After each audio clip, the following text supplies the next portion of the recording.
sets, the archives, the insights that already exist, and how can we get those digitized so that they can be assessed through artificial intelligence, natural language processing.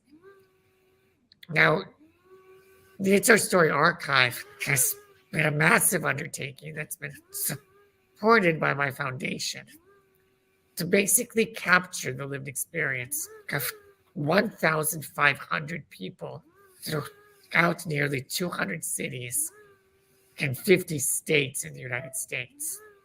That means that we have people of every age and demographic and geographic location sharing their own story and lived experience. What's unique about this archive is that it mirrors congressional testimony that was collected in the late 1980s by Justin Dart and Yoshiko Dart to bring to Congress and show the lawmakers how endemic discrimination was against persons with disabilities. And so these testimonies form part of the legal record that helped pass massive legal changes in the United States. And those changes were extended around the world through the development of the UN Convention on the Rights of Persons with Disabilities. I am a professor of urban planning, as well as a two-time presidential appointee to the U.S. Federal Access Board. But I'm also an innovator, change maker, and technologist that understands the lived experience of disability and the need for us to somehow leverage technology to ensure we don't get left behind. This archive becomes a really interesting case study to adapt and adopt the experiences of marginalized communities into more specialized modules that can sort of leverage ChatGPT and other language modules to ensure an adequate representation and insights from a large and diverse data set of people that might have difficulty seeing, hearing, remembering, moving around. And it's not just a medical file, it's really a social file of files of social, education, employment, advocacy, politics, access, transportation.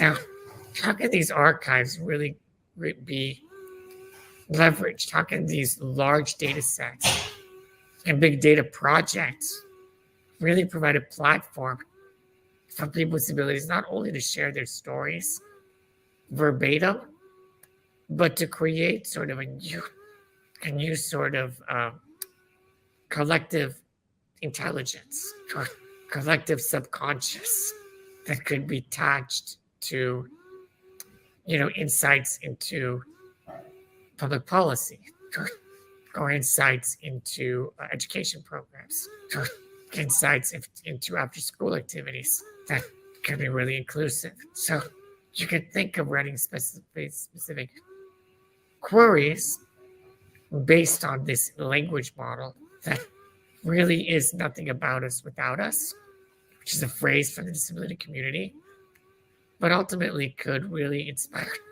future leaders within the community to bring this knowledge to the forefront of these new AI engines and these new personal assistants and these new agents of intellectual, conceptual, and data processing tools.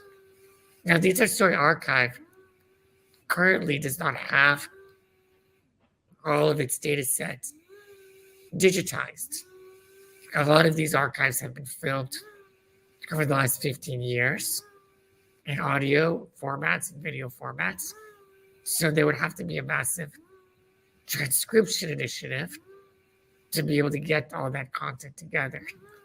And then the transcription needs to be structured in a way that these voices and these individuals, their identities can be protected and anonymized so that you wouldn't be able to track down individuals' lived experiences to a specific person.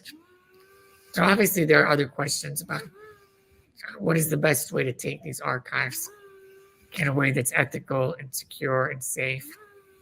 But ultimately, the challenge, the insight of these archives is to really challenge ableist stereotypes. And by ableist, I mean there exist racist notions, sexist notions, ageist notions. These are notions that prefer one type of person or lived experience over another. For people with disabilities, there are ableist notions that indicate that people without disabilities have a preferred place in society versus people with disabilities. So this archive tries to challenge that notion and really normalize this lived experience.